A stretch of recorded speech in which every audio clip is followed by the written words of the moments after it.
monetization headwinds to negatively impact its customer base. That stock is essentially unchanged on the day. And finally, Citigroup downgrading Snap to neutral, pointing to continuing monetization headwinds and growing execution risk. That call came before the news about 15 minutes ago. That stock is up about 11%. I'll bring you the latest in just a moment. Coming up, aside from Snapchat, JP Morgan's Jack Caffrey expecting stocks to eventually overcome a messy bout. あ、止まっちゃった。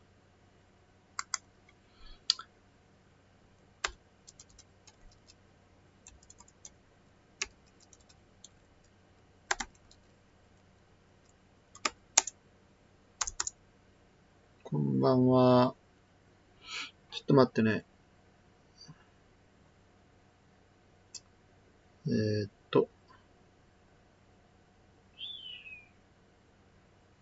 金融にして8月31日水曜日。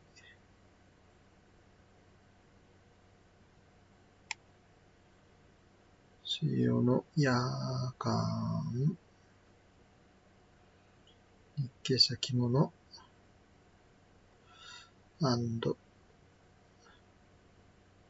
&CFD 指数市況ライブ配信。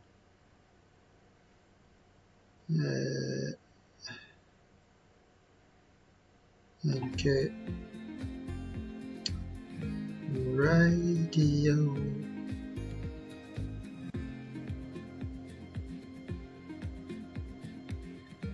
でか。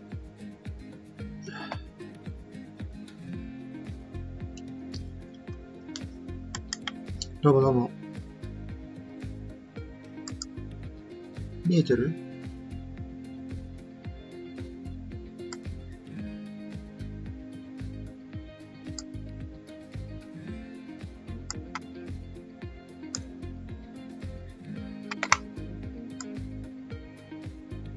お。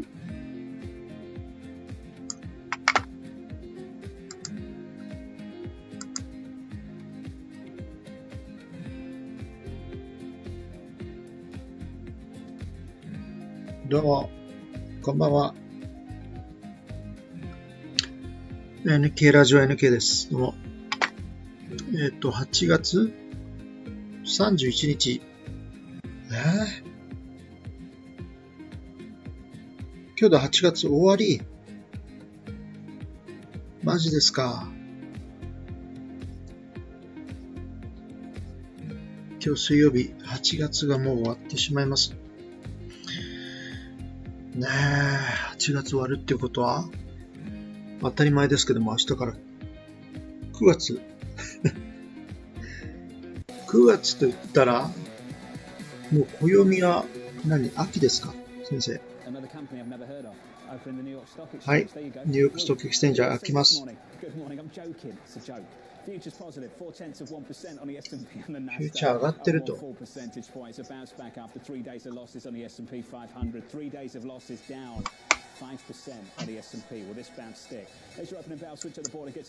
カンカンいってるよ。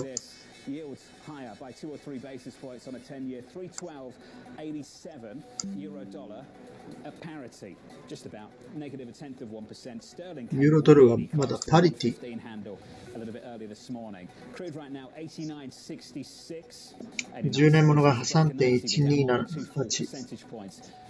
クルードオイル89ドル。高いです。Well, John, similar to yesterday, you have big tech leading early gains thanks in large part to Amazon. Shares up 0.6% after 3. スナップっていう会社が人員削減するということでニュース入ってきました。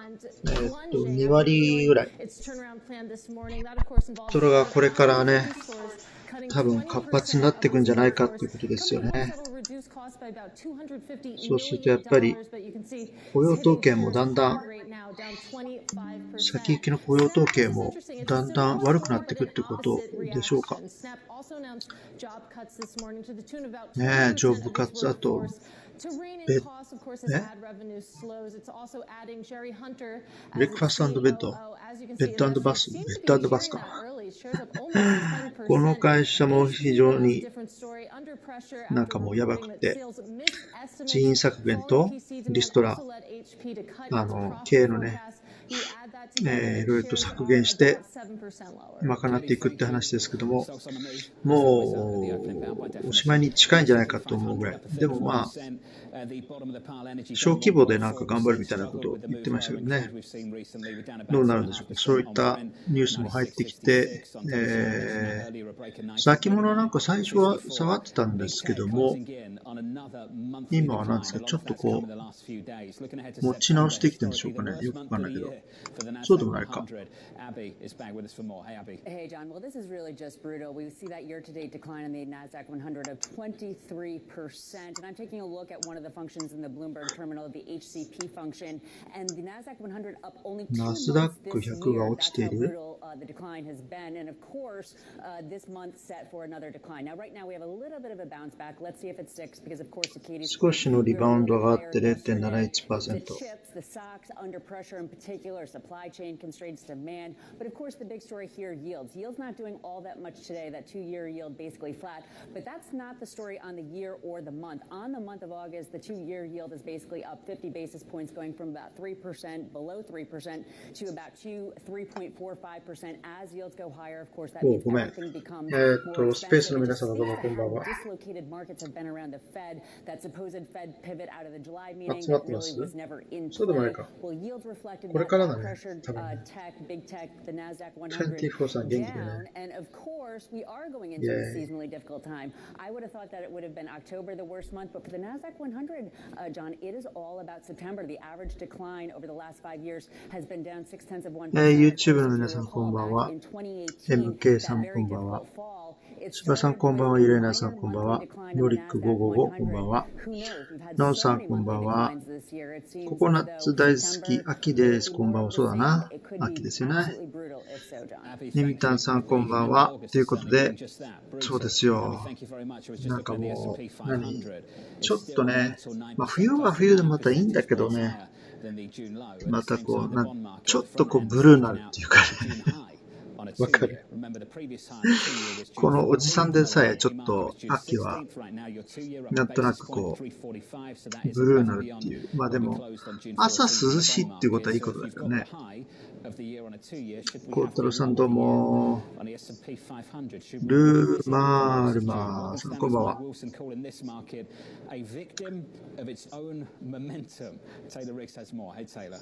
John, pull up this chart because this highlights exactly the time frame that we're talking about. The equity market lows of そうだから8月も終わって9月といったらまあもちろん今週末は雇用統計待ってますけども、予想がなんだっけ21万5千とかです30万前後かななんていう感じなんでしょうか。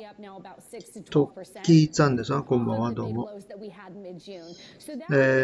雇用統計があって雇用統計もこれもまたすごい市場が集中してね見るとこでこれを見てからまたフェッドが考えが変わるかどうかっていうことですよね。これからこういう大きな指標が出ると、予想よりもいいのか悪いのか、悪ければ、ね、悪いほど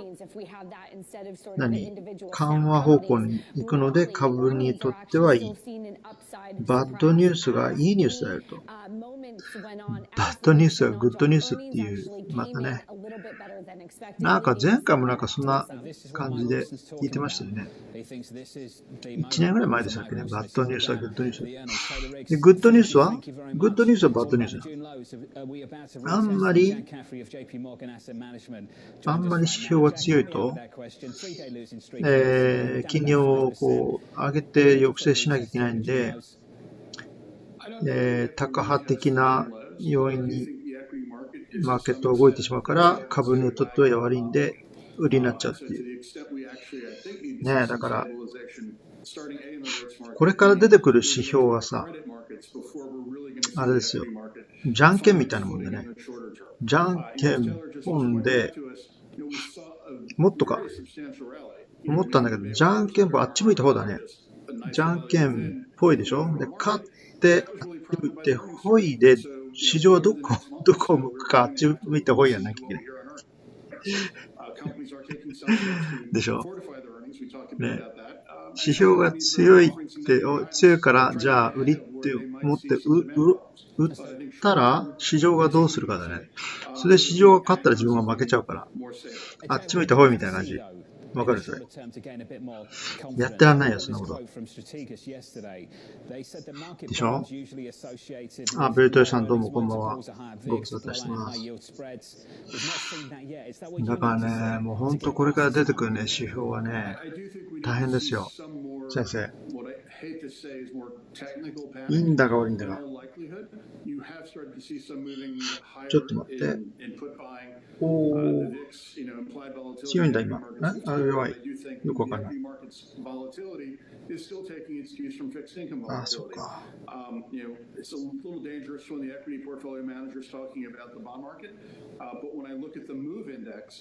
この感じだと弱そうですけどね。どうなんでしょう。今日の指標みたいに出るんだっけ？なんか出ましたっけ？出るんでしたっけ？ ADP なんちゃらかんちゃらってやつ出てるの？なんちゃらかんちゃら。適当なこと言ってるけど。シカゴ地区購買部協会の景気指数？シカゴ景気指数ってやつ、これ大事でしょこれ。31日今日だから、22時45分って言ったらさ、もうすぐじゃん、先生。あと6分じゃん。ちょっと。これ結構みんな見てるやつですよね。じゃあこれをちょっと見ないといけないんで、ロイターさんの調査ですと、予想が52、ね、前回が 52.1、はい。でこれ予想のレンジって出てるんでね、下は 48.5 から上は55。はい。スマートエコノミストって何これ 51.99 よくわからない。世論調査と同じじゃない。52。で、この実際はどうなるかですけども、あと5分後ぐらいですか。5分で出ますよね。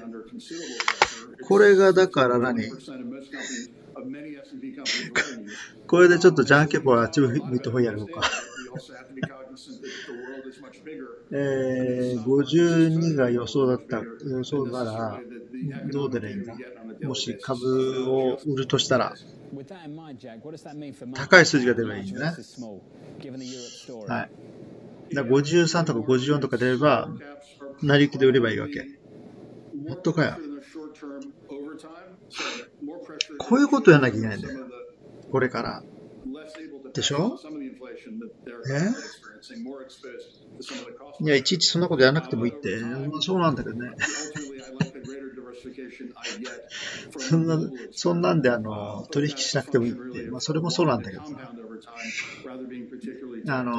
一か八かでやって、売りかやって、ね、どっちをかやるんだけど、それで当たって、そのままマーケットがそっち方面にバーっていったらいいじゃないですか。気持ちいいじゃん。そんなリスク取れないって。そうだよな。やめよう。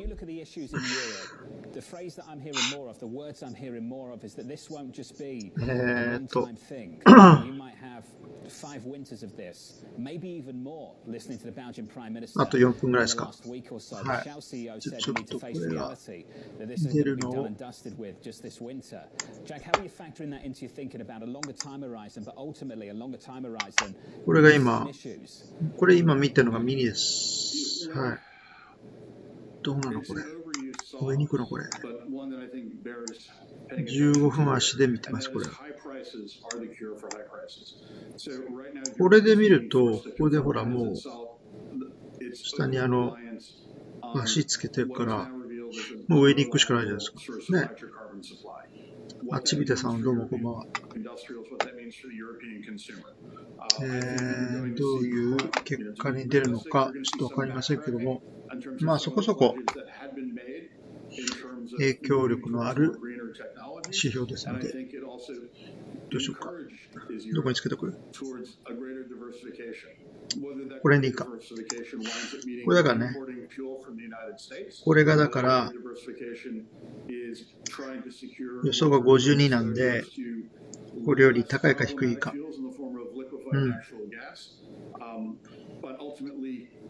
あとどれぐらいだ？あと2分で出てきます。お、やばい。消えた。ほら。8月の分だから、まあまあ、今月の分か。ね。今月の仕様なんで、これがバシッと出れば、なんか動きがあるかもしれない。マーケットはちょっと下行ってるのか、ちょっと赤いです。赤いのは下出ること。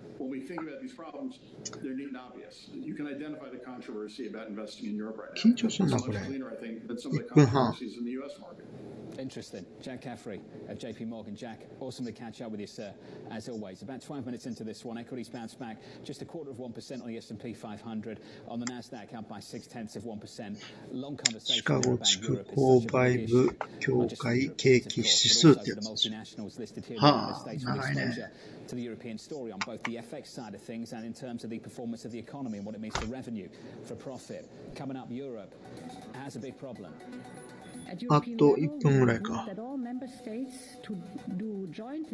これがだから、どれぐらい反応するかだよな。あ、ヒロさんどうも。ヒロエムさんこんばんは。アメ株は買いで 0.46。ちょっと弱いのかなね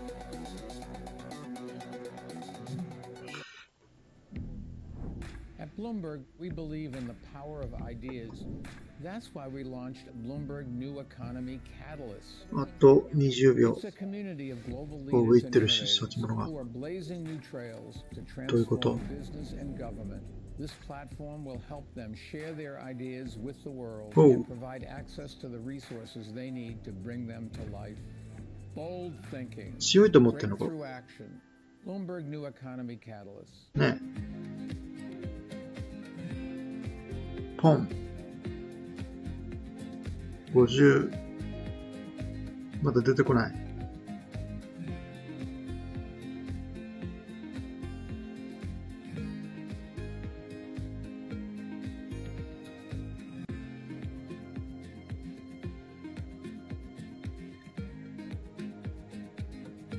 また出てこないけど、先物がなんとなく強い。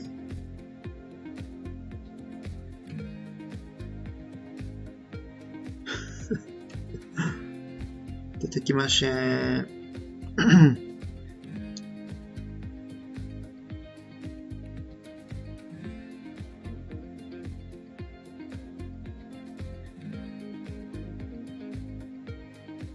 出てこないね。1分ぐらい待つんだよね。出てこないときって。予想が52。実際はどうだ？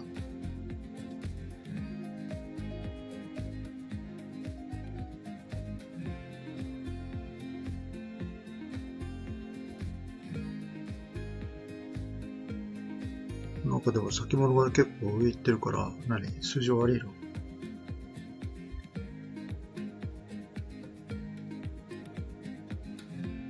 どうなんでしょう。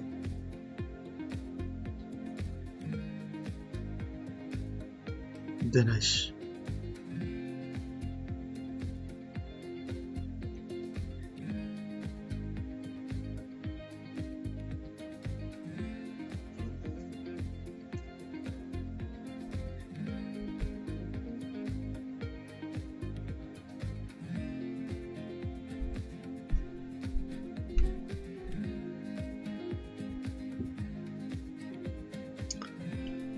これずっと待ってんのこれ。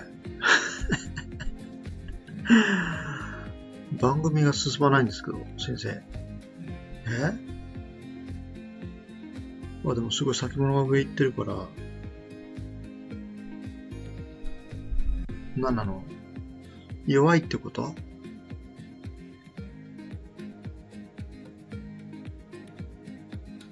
こんなんでさ、金利がさ、パウエルの考えてる金利がこうなんて考えるのもどうかと思うけどもね。フェットの人たちがどう考えるかっていうことを予想しなきゃいけないでしょ。で、予想した上で、マーケットはこうなるだろうってことも予想するわけでしょ。二つも外したらどうするのこれ。よくわかんないけど。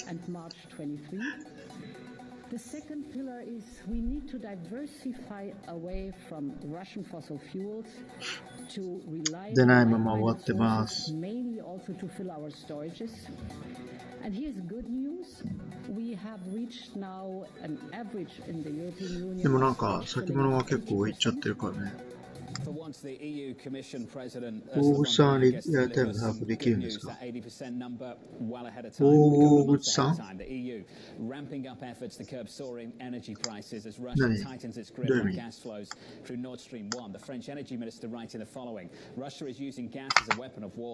これすごいな、これ。このチャート。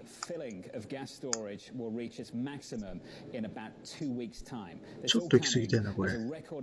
売られるよ、これ。ECB's latest rate decision. Goldman, Bank of America, now looking for 75 basis points from the ECB next week. Team coverage starts right now with Lizzie Burden. 欧州がね、金利を75ベースポイント上げるんじゃないかって話だよね。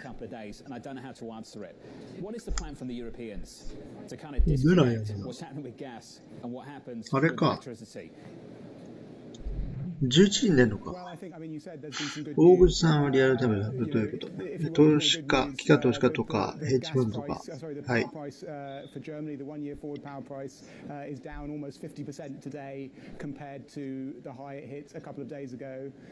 52.2、予想52。あ、出たの？あ、本当？52.2 高いじゃん。じゃあ売りだ。あっち向いてほい、売り。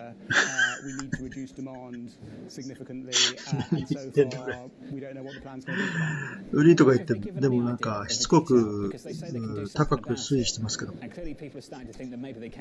ダメじゃん。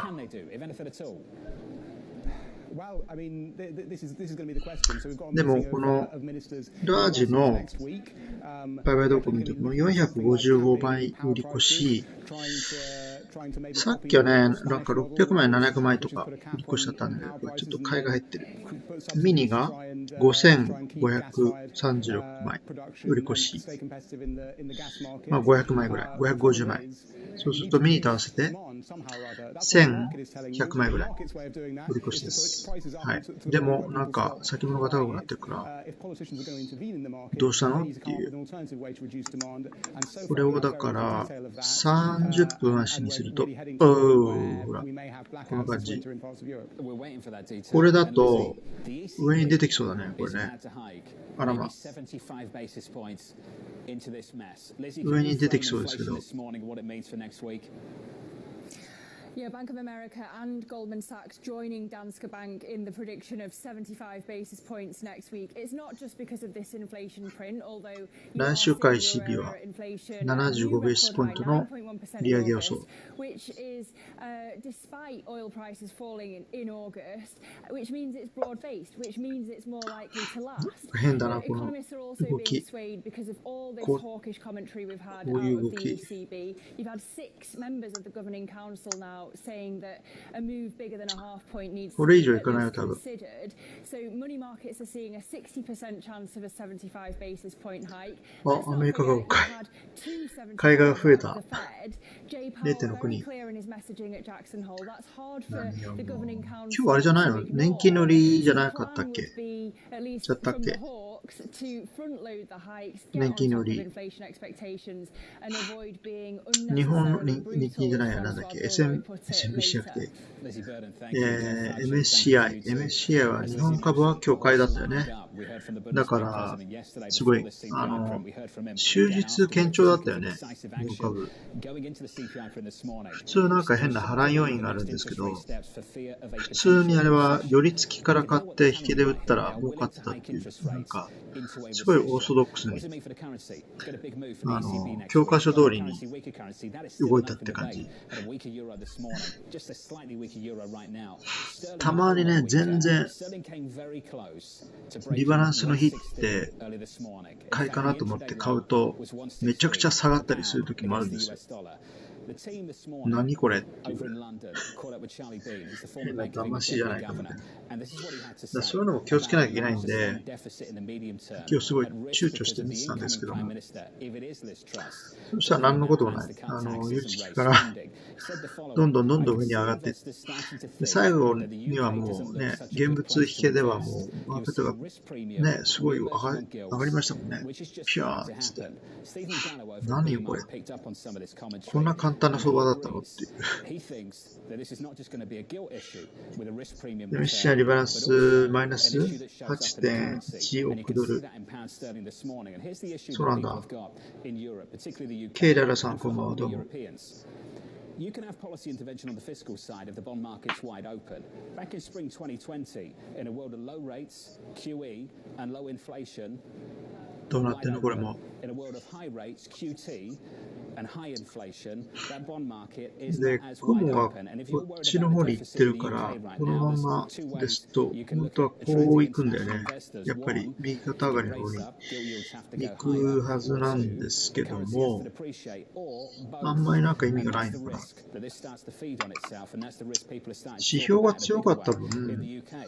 Cable 売 right ら now れる is はずなん £6.17, ですけどダメ。 down about a third of 1%. That is a weaker pound sterling. Bit of breaking news out there for you as well. Want to cross over to Abby for that. Hey, Abby. Hey, John. Well, we do have some breaking news. We have a few pieces of breaking news, but the one that has come out right now is the FDA has okayed the Moderna and the Pfizer-BioNTech Omicron COVID-19 booster shots. Both of those stocks are higher. The last I looked, Moderna was up more than Pfizer. Both stocks are again higher. Also, we have the news that the Chicago PMI came out a little bit better than expected, above 50. That, of course, highlights ahead of the ISM print that will come out tomorrow and Thursday. Will or will they not be above 50 as well? An important tell on the economy and whether there's contraction or expansion. The U.S. PMIs overall PMI も明日出るの be some contraction, but we do have that Chicago PMI coming out positive. Abby, thank you. 23 minutes in. Nice bounce back here, up 0.6%. On the シカゴは Nasdaq, ポジティブなの 1 で、 percentage point. Trying to take a bite out of the losses. グッドニュースなんでバッドニュースなんだと思うんだけど、ダメ。後で聞いてくんでしょうかね。一応これが S&P 先物のチャートで、まあ、トレンド的にはもう下向いてんで、それでこう反発してもやっぱり上の方でこの雲ね、ここに沿って下に行くと思うので、まあこれ上がってもそんなに力強くはないと思います。すぐ売られる感じなのかななんて思っちゃいますけども、雇用統計があるからね、そんな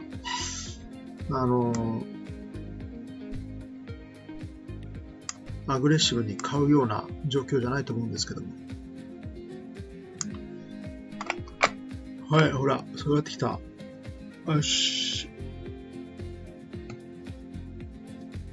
ちゃんちゃちゃちゃんちゃんちゃん。あれだって、そうだよな。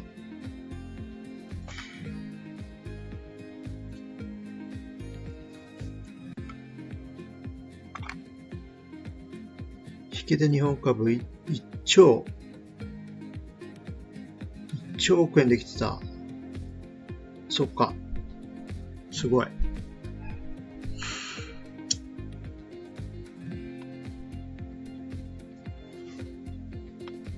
だからね、あんなね、上にパコーンといったんだけど。で、あの後に、これだっけ？これなのか？そうだね、14時45分だから、これなんですよね。こっから上来て、まあ、これでちょっとこう、横だったんだけど、最後でこうパコーンっていって、これがナイトなんだね。ナイトが始まってからもずっと失速したんだけども、またちょっとこう反発と。で、今ここ。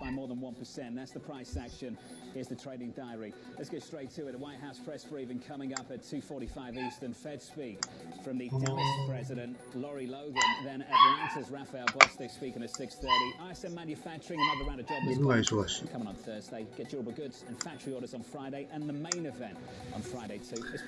右肩ダメ。え？これ？上行ってるがダメってこと？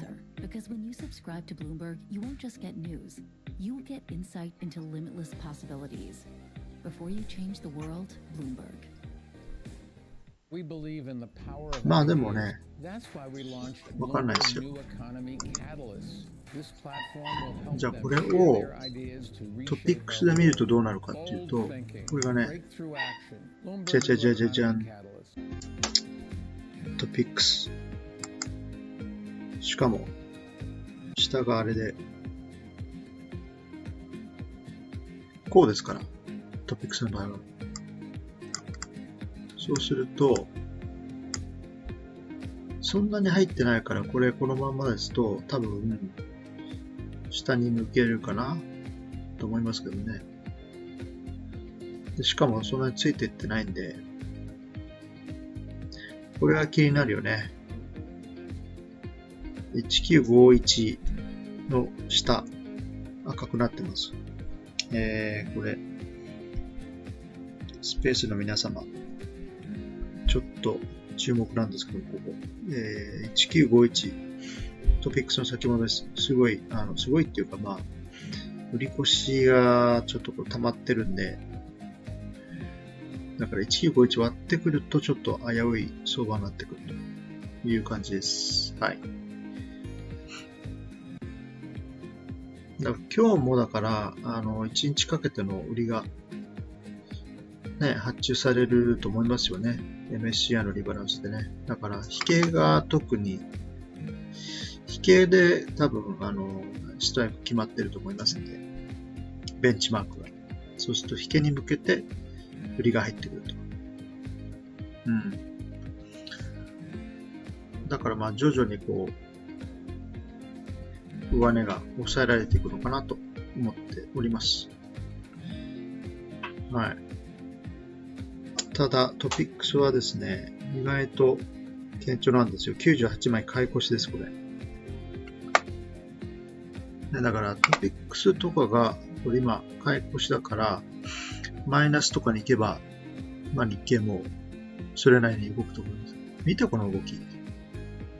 これ。人の手で動いてるわけじゃないでしょ、これ。すごい、もう機械が勝手に動いてるって感じですよね。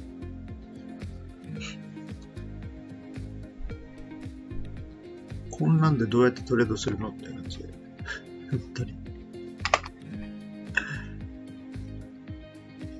では、ほら、これもミニ日経に戻しましたけども、ね、外れてきそうです。はい。で、こっちを、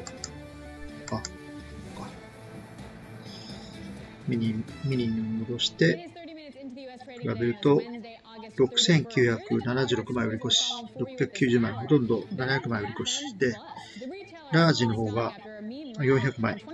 だから、1100枚変わらず、ミニの方の売り越しが増えたって感じですね。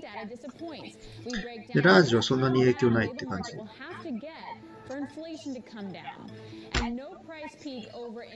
だから結局、ミリの市場が相場を誘導するような感じですよね。いつもそうです。OK。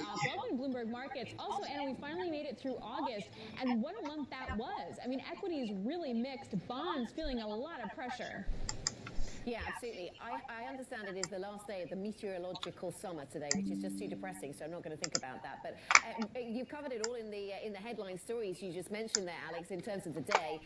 The jobs focus persists. A lot of jobs focus running into today and from today, of course, whether it's tech or the data coming out of the United States. A lot of focus on the ECB as well, and that narrative has really been building since Monday. ユレーナさんは何の質問でしたっけ？大渕さんはリアルタイムで把握できるんですか？ Yeah, absolutely. So we've got the market increasingly thinking about that 75. 機関投資家とかヘッジファンドとか。何のことかな？立ち上げの話かな？ And the jobs market and the state of the jobs market in the United States. How ugly does the job market get? And really what we're trying to do here is we get an assessment of how weak the job market has to get. 28,000を割るか割らないかですね。 Are we going to get really granular, really detailed, and really economic about this? Let's do that. Let's discuss with Anna Wong, Chief US Economist for Bloomberg Economics, who's with us. 28,000は何これ？緑だから買いが入ってんだね。Anna, let me come to you first. So we are primed for some weakness in the US jobs market. We've seen a little bit of that. Today the ADP wasn't necessarily weak, but it wasn't as red hot as many had feared it might be. So we're primed for some pullback in the US labor market. How weak does it have to get though? We know the Fed is going to tolerate some pain. How weak does it have to get to weigh down on inflation? 地に足がついてるんで、なんか上に行きそうなんですけど。 Let's look at what the Fed themselves wrote down in the SEP back in June. They see that unemployment rate has to eventually rise to 4.1% in 2024.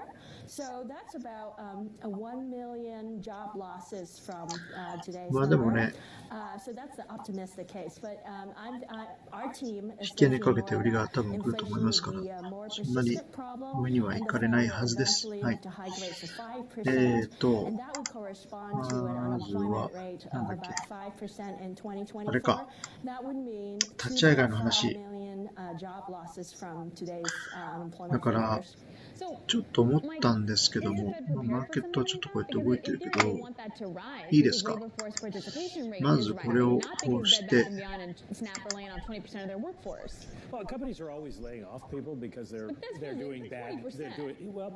経済ショートから発表です。個人投資家はニュースでしか、そこをつかめない。機関投資家が、ちゃんと発表前から動くから不思議に。そうだね。なんだろうね。私が見てたのはこれはロイターさんなんですけども、出てこなかったしね。安いやつだからか。よくわかんない。お金払えばもっとなんか、最新のやつが見れるかもしれないけど。まあでも今、あれじゃないですか。このトレーディングビューでも、経済指標のやつあるでしょう。たまになんか普通に早かったり早くなかったりよくわかんないんだけど、ほらこういう風に出るじゃん。ほ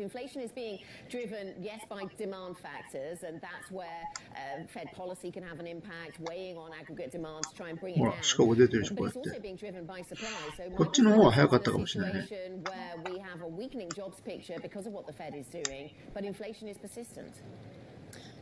アメリカ 0.6 が 0.69 強いじゃん。先生。はい、じゃあこれ今見てるのがトピックスで伸ばさないと分からない。この水色のとこが一番約定が多かったところ、9月の先物になってからずっと取引して累積で取引約定が一番多かったところのトピックス、これが1946です。1946。で、今がここにいるから、1957でしょ？上の方なんですよね。だから、堅調なので、問題ないと思うんですけども、この、だから46から上にいる限りは、一応マーケットはそれなりに底堅いのかなと私は思ってまして、反対に、このプライス、だから46から下行ってしまうと、ちょっと危ういのかなと。要するに、このショートで持っている人たちが下の方に押していく可能性っていうのが出てきますので、それは気をつけた方がいいんですけども、比較的どうだろう、これ見ると、今ちょっと気がついたんだけど、緑が多いんだよね、下行っても。緑が多いっていうことは、買いが多いってことなんですよ。ね、なので、なんでこんな緑が多いかっていうと、ここを見るとわかるんだよな。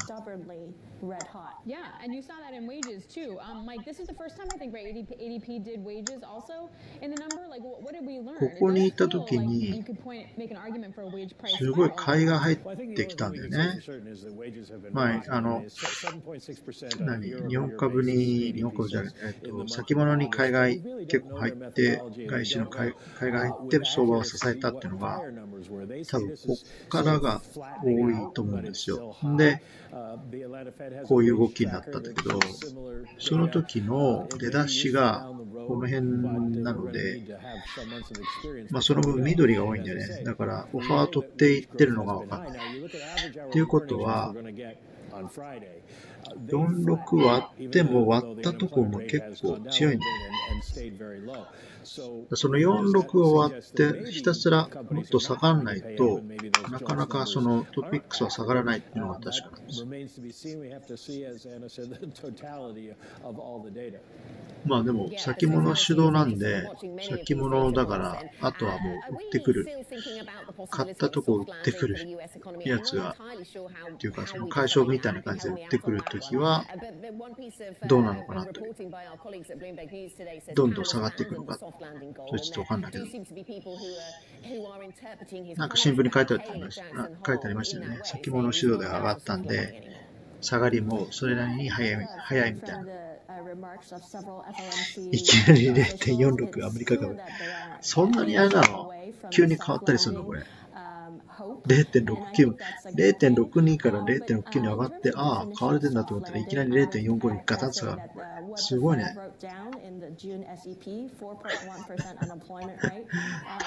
タワーオブテラーだねこれ。知ってる？ディズニーのエレベーター乗って上行ったところで下にガーッと下がるやつ。それと全く同じじゃない。タワーオブテラーですか？タワーじゃない、マーケットオブテラーになっちゃうね。Quick question before we go, Anna. Diane Swang of KPMG was talking about a growth recession today. What is that? If it's not a soft landing, スペースの皆様聞いてますか？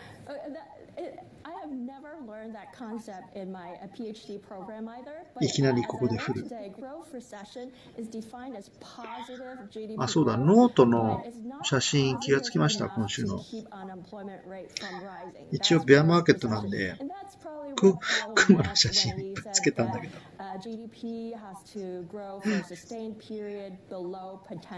で、その日の動きもちゃんと考慮して、月曜日のノート見たら、クマがこっちに突進してるんですよ。で、火曜日ってちょっと、あれだったよね、あんまり動きがなかったから、子熊と親がなんかこう、一緒にいる写真でしたよね。で、今日のはちょっとアップされてんだけども、あれは日本語までなんかちょっと可愛い感じ。今日ちょっとラリーしたんでね、クマ自体が可愛いっていう。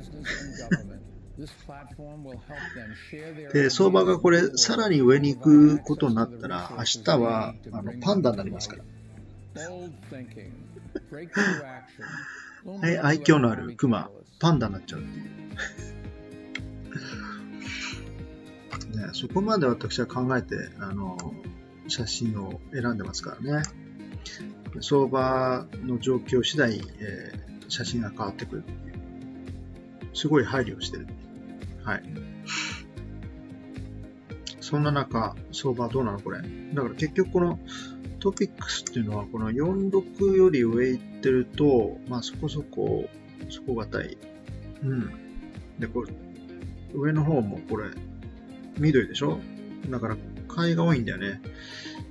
まあでも、あんまり上に行くとこうピンクになるんで、頭を押さえられてるんだけど、難しいね。だからこれが、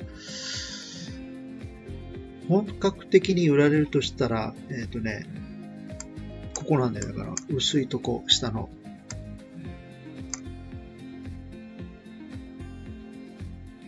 1925とか。ここを下がんないと、っていうか、ここ下がったら、薄商いなんで、もうドカーンとしていっちゃうんだ、これ。ね。もう1890とかそっちの方行っちゃう。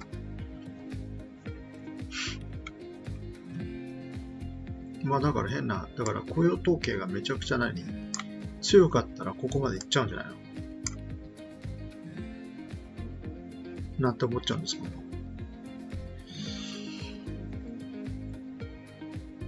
薄いんだよね。先物種の話は多分これかな。海外投資は4月、そうですね。9割が先物は足が速い。これが売り圧力となる可能性が、そうです。野村っちが言ってることはそうです。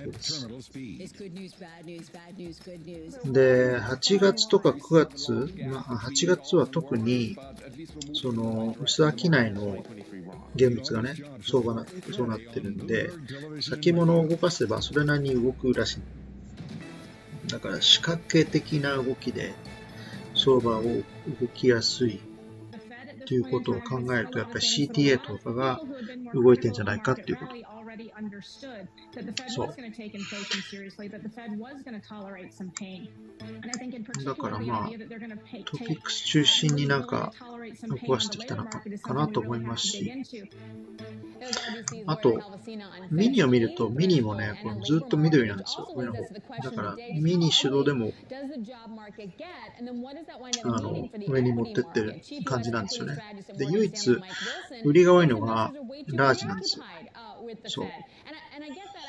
マーケットが上に行く状況において、ラージは売り越しになってる。それがなんかすごい不思議で、なんでだろうと思ったんですけど。まあ、ミニ先物が押し上げてたのかなと思ってます。で、それでも底堅いのはなんでだろうかなと思ったときに、トピックス見たときに、これだなと思ったんですよ。意外と、レベル的に日経の一番約定の多い、いわゆるハムレット群っていうのは、この下の方なんですよね。下の方にあるんだけども、だから上の方は薄商いなんで、降りてくるかなと思ったんだけど、なかなか降りてこない。で、その理由は何だろうと思ったときに、トピックスのこの一番約定が多いとこ、それが、1946ってさっきから言ってますけど、ここがあるからこそ相場そのもの全体が堅調になってるっていうのかなと思ってます。で、トピックスの場合は、客の玉が多いんですよ。年金とかも多いしね。で、日本のだから指数先物を売買してるお客さんっていうのは、日経じゃないんですよ。トピックスなんです。実は。だから、トピックスって結構じゃあ重要なのかなと思って、客の玉が入ってるんで、それなりに約定があるとこは、それなりに、強いっていうかね、底堅いと思ってますんで。はい。それをね、今後気にしなければいけないんじゃないかなと思ってます。でもう9月 S q 近いんで、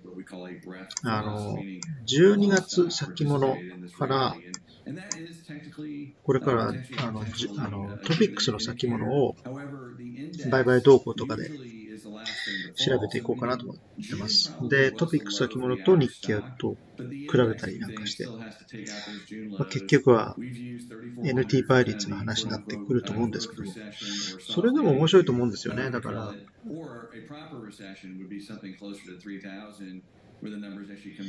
こういう約定が多いトピックスを見て、ここがあるからこそ日経はそんなに下がれないとかね。確か NT 倍率で見ると 27,900 円あたりが日経の値なんですよ。1946が。0.41、やばい。下がってきた。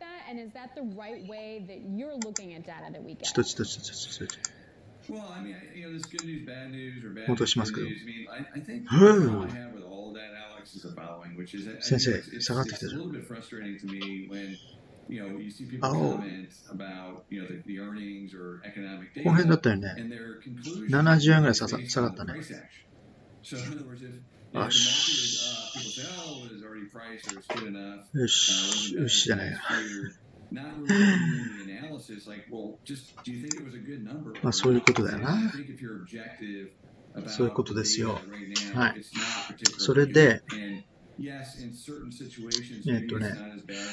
皆様にお見せしたいものがありましてと。それは何ですかというと、ちょっと待って、またね、ちょっと検索して出さなきゃいけないんですけど、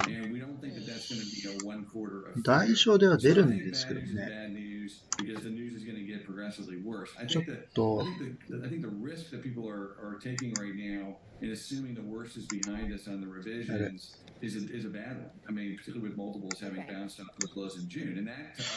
変なところにしちゃったな。and not focus so much on price action to let you tell you what's going on. It did seem to, in keeping with what you're saying there, Mike, it did seem that last quarter we still had a lot of executives saying, look, we've got pricing power, we can pass this on to our consumers. Do we have to go through to a period where those businesses don't have pricing power before we've seen the bottom?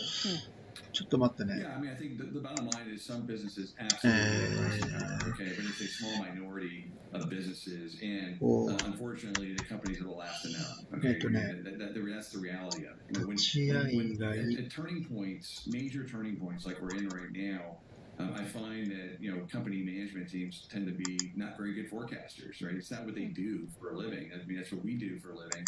What they do is they run their businesses really well, okay, and they can do that operationally. But like it's hard to steer.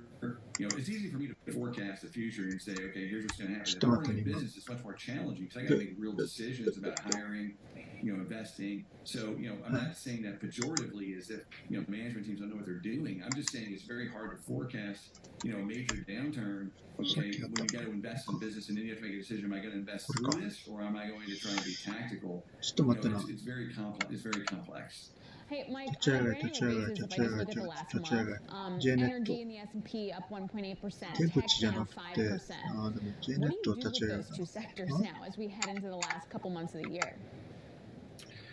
Yeah, I mean, it's interesting. Energy is like when people say S&P X financials or X tech or something. Yeah, I hate when people do that. But we are in there right now. S&P X energy. Okay, and the reason I think it makes sense to say it for X energy is because energy is really the antithesis for everything else. Like when energy is doing well, it's usually bad for everything else.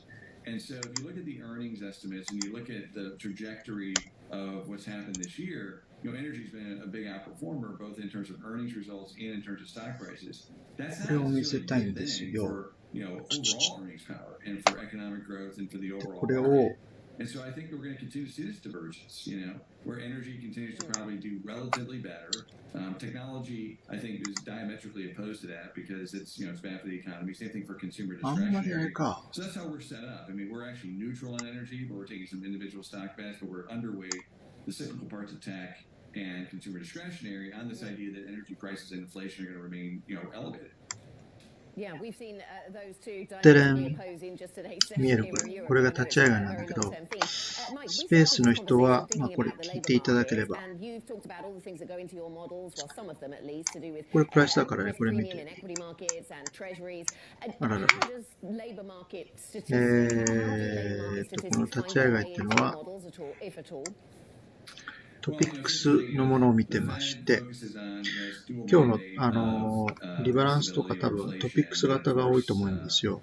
だからトピックスの立ち上がりを見ると、すごいトレードしてるんですね。で、こちらに、手口みたいなもんで、売りと買いに分かれて、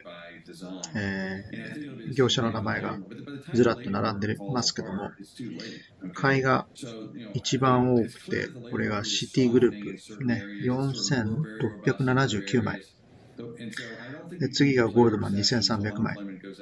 でその次がみずほ2194枚ありますね。売りの方、大和が3200枚、ゴールドマンが次に出てます2600枚、JP モルガン1800枚、シティグループ1800枚、モルガンスタンレー1800枚というふうに続いています。はい。でこれをどういうふうに見てる、どういうふうに見るかということなんですけど、大体において、この立ち上がりというのは、例えば客のディールがあるとき、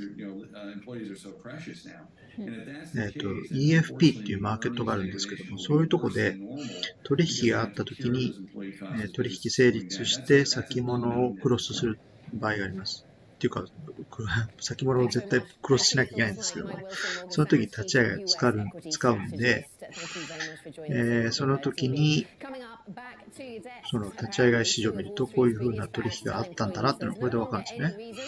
で、これで大体その一番大きく売ったとこと買ったとこを見るんですけども、買ったのがこれシティグループだけで4679枚。相場下がってきたね。で、買いだから買ってんだすげえな、じゃあ買いだなんて思うでしょ。じゃなくて、いろんな要因でこのクロスを、先物クロスするんで、例えばロールオーバーの時もこのクロスを使うんで、一概にこの EFP のマーケットでやったっていうわけでもないんだけど、だから来週になってくるともっと難しくなってくるのは、ロールマーケットの立ち上がりも入ってくるんで、非常にこのどういった取引になってくるのか難しくなってくるんだけど、今日に関してはMSCI とかあったし、なんかいろんなファンドの設定があったんですよね。で、多分そのシティグループが結構加わったと思うんですけども、4679枚の買いってことは何かを売ってるわけですよ。要するに現物だと思うんですけど、だから先物買ってるってことは現物を売ってるんだなっていうことを考えなきゃいけない。でその現物売ってるのはシティの後ろにいる客かもしれないっていうこと。ね、そうすると、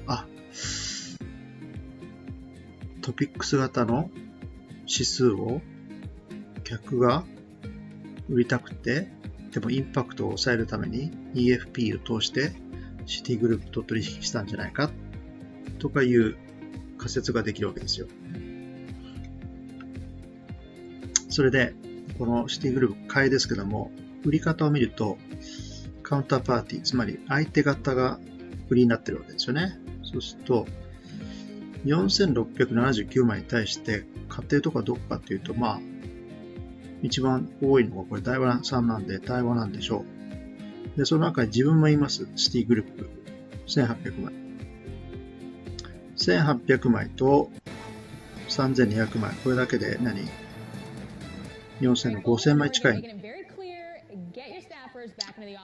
つまり、大和さんとシティグループでだいたいこのトレードが成立したのかなと思えるわけですよ。でもどういう内訳なのかっていうのは難しいんですけどもね。例えばこれゴールドマンっていうのは2600の買いで売りも2300だから、ほとんど社内でやっちゃってるっていう。わかります？社内でやってるっていうことは、トレーダーが中に入って自分がその対客に対してトレードしたから社内クロスなんだよね。これわかるかな。でも実際に客がどっち行ってるかわかんない。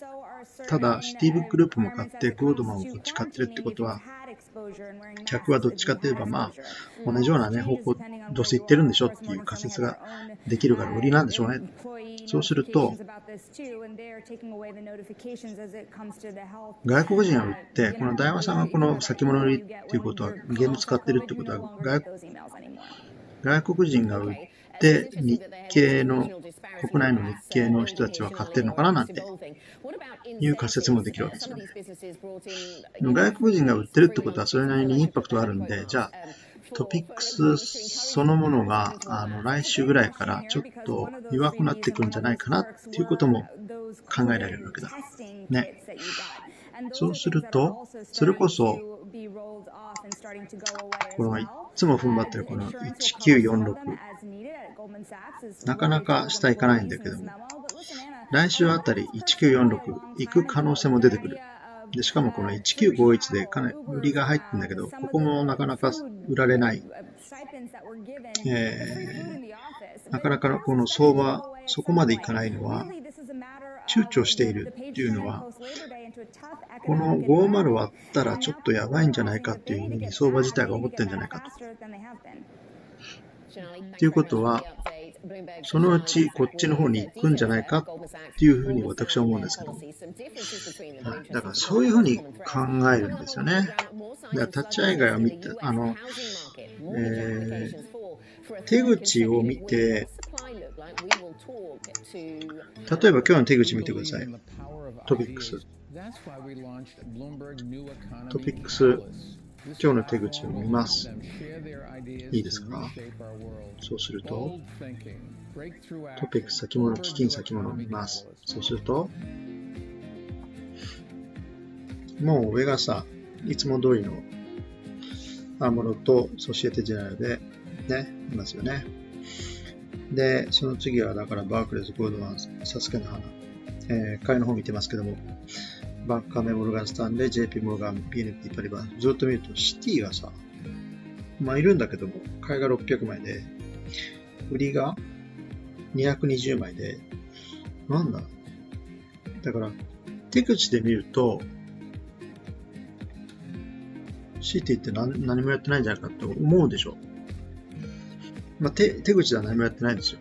ね。ただ、今日の立ち会い側を見ると、シティが4679枚。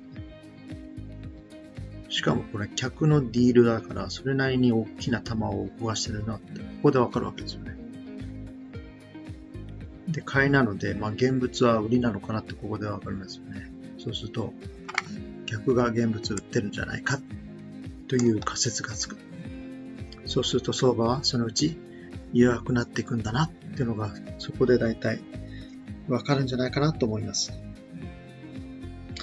だから手口を見てどうのこうのっていうそういうやり方皆さんしてますけども、プロの人たちはこっちの方見ます。立ち会い外。なんでこっち先物だから手口っていうのは普通に市場に、オーダーマーケットの売り買いのオーダーを出してるだけであって、それはシステムで勝手にやればね、勝手にやってくれるやつだから、どっちかって言えばポジションを調整するために発注している可能性が高くて、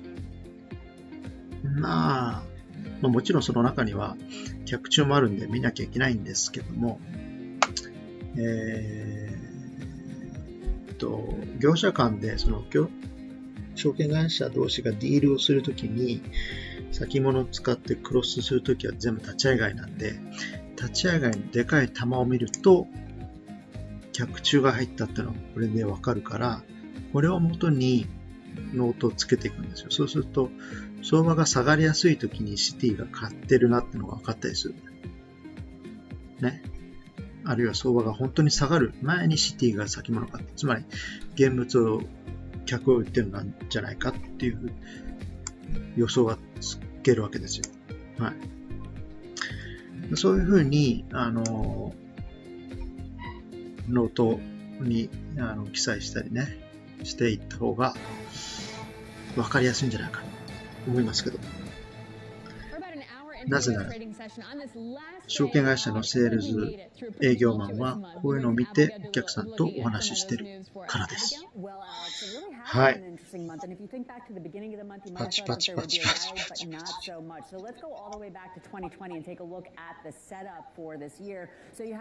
かった。で、もちろんこの一般の人たちはね、この立ち会い外と手口どっちが大切なのかなっていうのは分かんないわけですから、私が言いますけども、立ち会い外が一番客の動きを見る上では一番大切ですということです。立ち上げのデータからナイトの動きに規則性あります。それはね、だからこうやって大きいのを見れば、シティがこのね、4600万円そこそこでかい枚数だと思うんですよ。ね、一発じゃないと思うんだけどね。だから社内1800万円は自分で社内でやってるでしょ。で残りは外の人とやってるんだよね。だから大体大和さんとやってると思うんだけどそれでも余っちゃうか。だから例えばどことだろうな、モルガンスタンド、この辺なんか似てるじゃん。この1869枚、JP モルガンが1869枚、CT グループ1869枚、モルガンスタンレーが1857枚、ほとんど枚数が同じでしょ。額が同じなんだよね。だからね、これも怪しいよね。これ合わせると何も言われる。3600万の4600万近いんじゃないかな、もしかして。だとしたら、大和じゃなくて意外とシティグループは社内も合わせてモルガンスタンレーと JP モルガンと取引してるんじゃないかとかね。そういうのが分かる。でも相手も売ってるからどっちがどっちなのって。そのインパクトは何っていう。でも、なんていうの、この先物のこの額がでかい分、キャッシュを売ってるっていうことは、それなりにインパクトは、先物を買ってるっていうことは現物を売ってるってことで EFP 売りなんですよ。そうすると額がでかい分突っ込んだプライスでビットを叩いてるなっていうのが想像できるんですよ。わかるんですね。額が大きいから。そうすると売り越しなんでね、私から見れば。そうで、あとはまあそういったこともあってマーケットがほら引けからこのナイトにかけてガーッと下がってるでしょ。まあある意味これでかい数字がいったな、みんな分かったんでヘッジ的な売りが入ったのかなと思ってます。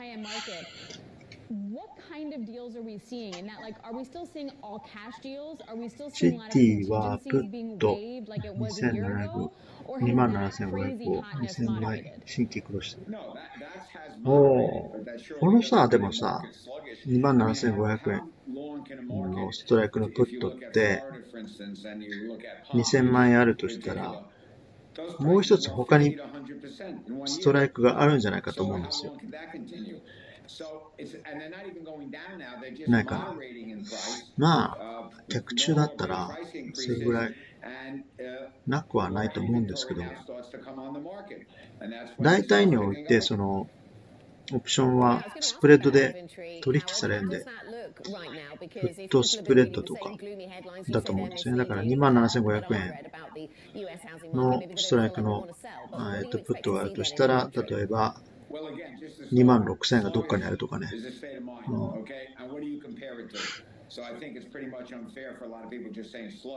証券会社が買った先物は将来の売りにならないから。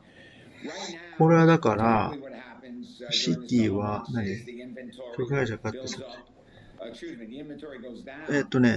自分でも多分ね、どっかでヘッジしてると思うんですよ、これ。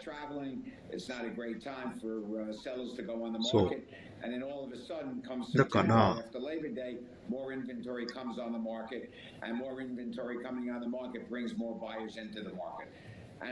スプレッドのアンワインド。だから、アウトライトで先物をそのままバンと持つっていうのはそんなないと思うんですよ。そういうリスクは取らないと思いますよ。そうするとデルタ 100% になっちゃう。でしょ。そんなにリスク取れないはずですよ。だってそのまんまマーケットが、だってこれだってもう、相場が今下がってるから、下がった分だけやられてるわけでしょ。そういうリスクは取れないんで、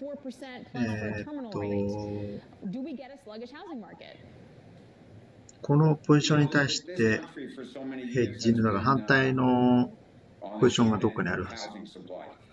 それもなんか現物かなんかで。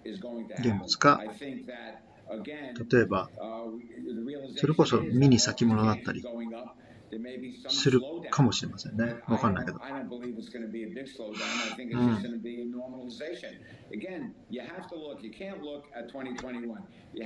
で、要するにだから、なんだろう。こう大きなポジション取るんだけども、ヘッジをつけたポジションを取ってるから、何かがロングだったら何かがショートなんですよ。大体において。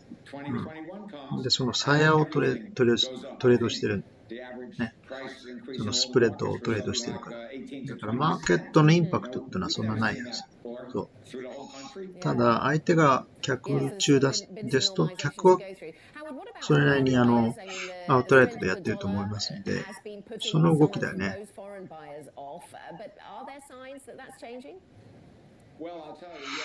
まあだから、来週からどういう動きになるかなんだけども、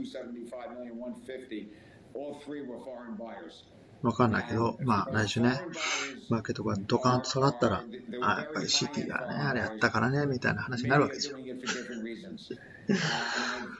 はい、ということです。日社がやっぱ4000万以上はね、大きいわ。で、大安も出てきてるっていうのはね、国内だからね。それなりに大きいですよ。さすがだと思いますよ。で、手口を見ると、トピックでしょ？大和さんってさ、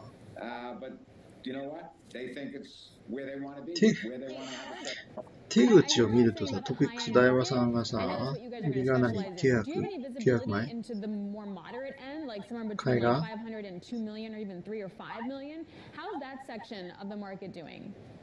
買いがないじゃないか。ね、売りが938。立ち上がりも売り。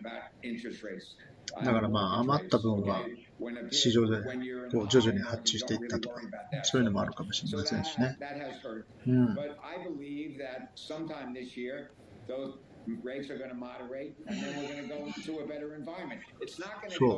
いうことです。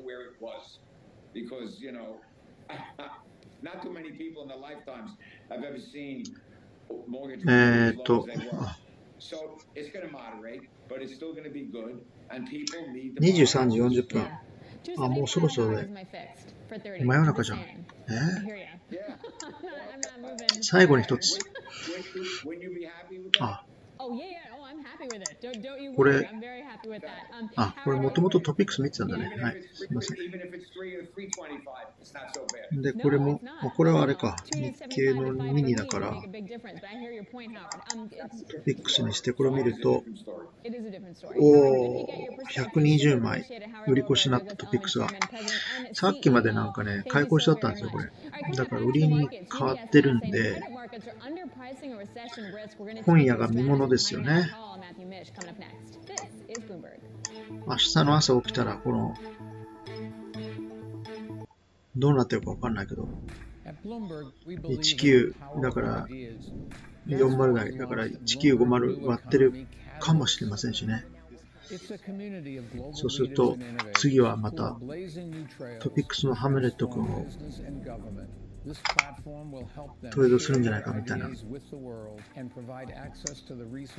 ういうことになると思いますよ。で、明日が木曜日で、金曜日に雇用統計ね。金曜日雇用統計は多分9時半できたら9時15分かに始めたいと思います。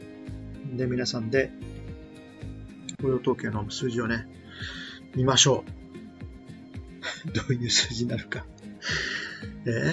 29万5,000の予想なんですけど、どうなると思うこれ。どうしようね。40万とかだったりして。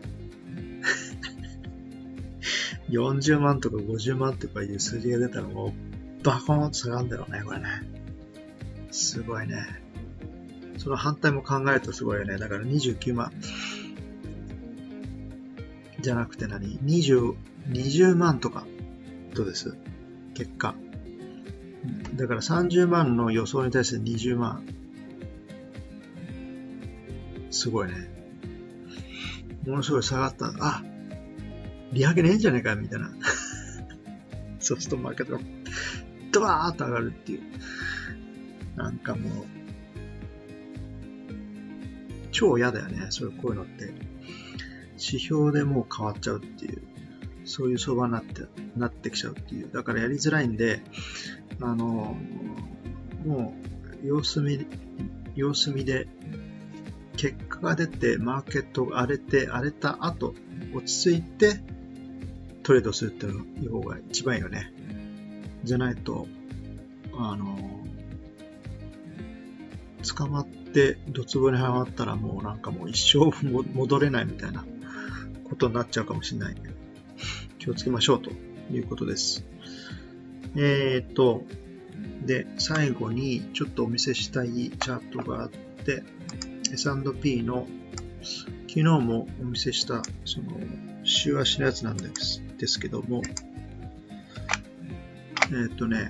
ちょっと気がついたことあるんだけども、ちょっといいですか？で、これちょっとごちゃごちゃしてるんで、シンプルに変えてみました。はい。ちょっとね、高さつけて、エンハンスして、わかりやすくしようと思います。これ、こうなってます。はい。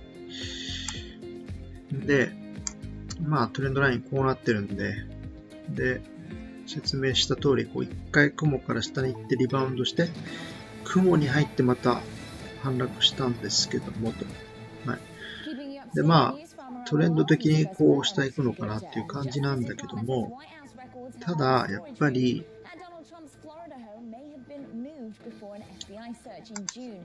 れちょっとね、邪魔なんでちょっと消して、さあ、これで見ると、ここにかなり空き地が空いちゃってるっていうかね、スペースが空いちゃってますよね。この辺ちょっと寂しいですよね。まあ、ここまで戻るか、戻らないと思うんだけども、変に、例えばその明日の PMI とか、雇用統計、金曜日に出たときに、雇用統計がめちゃくちゃ、じゃあ悪いとします。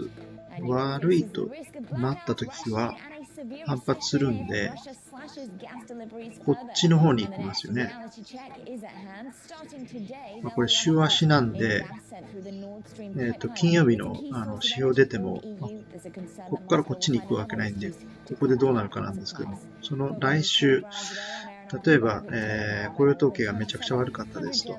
で、レーバーデーがあって、みんな帰ってきたときに、雇用統計は悪いから結局フェットはもう何もできないよっていうような雰囲気がまた広まったとすると、次の週のこの、ローソク足がこの下じゃなくてこっちの方に行く。ね、で、だからまあ、要するにまあ、こっちの方に行く力が加わる可能性っていうリスクを考えなければいけないということ。今後。それ指標次第なんですけども、さっきのチャート、ケルトナイレルとあとね、この、移動平均線、この緑のやつ、これがね、すごい強いのが来てるんで、たとえここまで下がっても、ここでリバウンドするんじゃないかっていうことを考えなければいけない。そうすると、S&P のこのね、だから、3900ポイントまで下がって、そこから上にリバウンドする。だから、要するにですね、こういうふうに、こういうふうに、こういって、こういって、こういって、こういくのが一番理想的って言いますかね。ここのスペースを埋めるような形で相場が行くんじゃないかと思っています。このまま下がるとちょっとね、なんだろうな、このチャート的に上の方にまた戻る力が加わるかなと思っています。もちろんその状況次第、よっぽど悪い材料が出ない限り、こっちに戻ってくると思うんですよね。で、もちろんよっぽど悪い材料が出たらもうこのまま失速してこっち行くんでしょうけども、そうするとここはかなり開くんで、やっぱり反発するときはまたすごいね、反発があって、ここ埋めてくると思うんですよね。だからそれを気をつけましょうっていうこと。今後ね。ディレクション的には下の方見てます、私は。はい。でも、ここまで来ると、だから、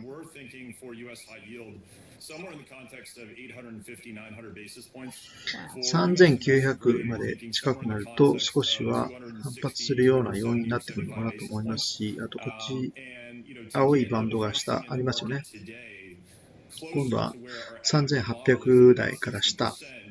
この青いバンドもかなりサポートされやすいところなんで、ここまで来たらまたね、リバウンドするみたいな感じで見てますんで、こういうジグザグをしながら下行くというような感じで見てます。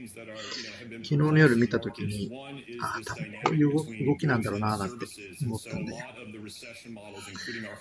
ここから急にずっと失速するっていうのはそんなないのかなと思ってます。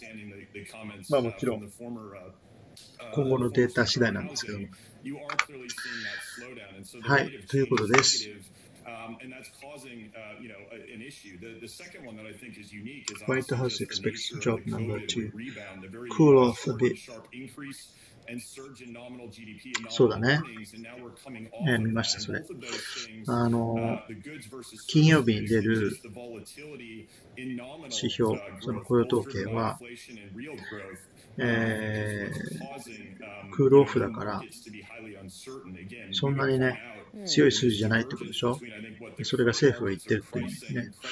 だからもう、市場が変に動くから、政府はもう分かったところで、ちょっと、もう市場に、予告みたいなの出しちゃってんだよね。これもなんかちょっと、なんだろうな、政府とブルームバーグの関係っていうか、政府も、そういうニュースのベンダーとかの人をうまく使って、市場に情報を漏らすっていうね、わざと漏らすっていう、そういうことをやってるみたいですね。でそれを考えると、じゃあ、ひょっとしたらそうですね、金曜日は非常に低い数字かもしれない。そうすると、変なリバウンドがまた金曜日に起きるかもしれないということで、金曜日はまた要注意ですよね。はい。だから今日のMSCI のリバランスで、マーケットが下に行って、例えば、そんなに行くと思わないけど、S&P は。ちょっと結構そこそこ下がったら、意外ともう、リバウンドちょっとするような状況になるかもしれませんよね。それを気をつけましょうということです。はい。もう疲れた。ずっと話してたら。ずっと話してると頭痛くなってくる。酸欠なんだよ、これ。おじさんだから酸欠になっちゃいました。だから疲れるんだ。ね。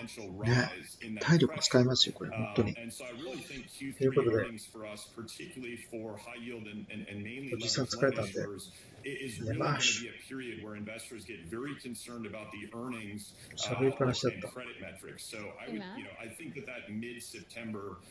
スペースの皆様、どうもありがとうございました。今日は勉強になりましたでしょうか。ね、今後の投資の判断でいろいろと勉強にならなかったかなと思います。サンキュー、サンキュー。吉代さんはありがとう。ありがとう、ありがとう。どうも。24/7なんで泣いてるかんで。そうですか。感動した。いい賞立ち上げない。ね、そうやって見てくださいね。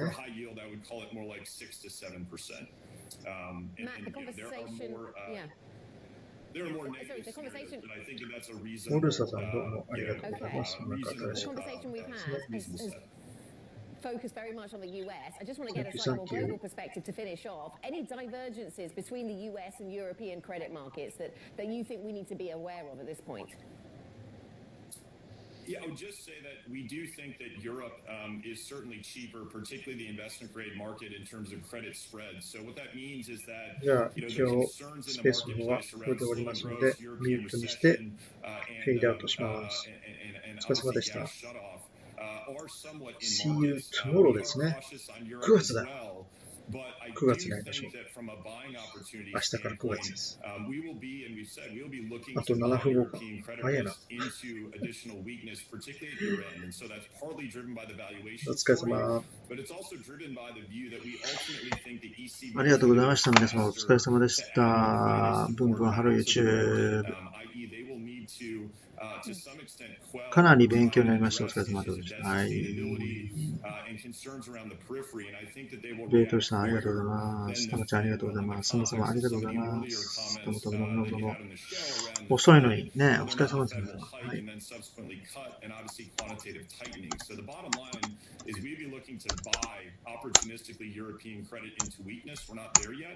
Mainly on valuation, but also on the ECB reaction function being more dovish. Again, not now, but as we get closer to the end of the year.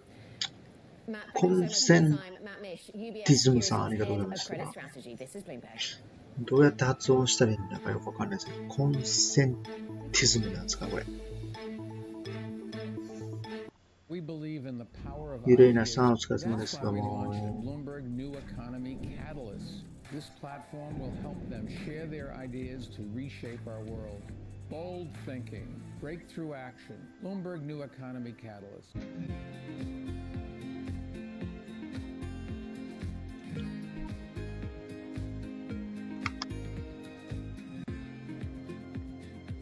ヒロエムさんどうもありがとうございます。い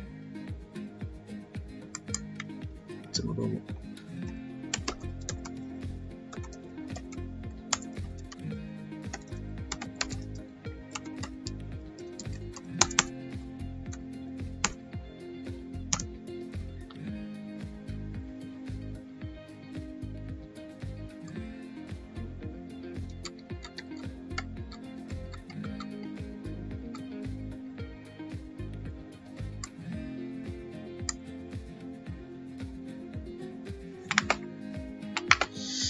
じゃあこれで配信を止めます。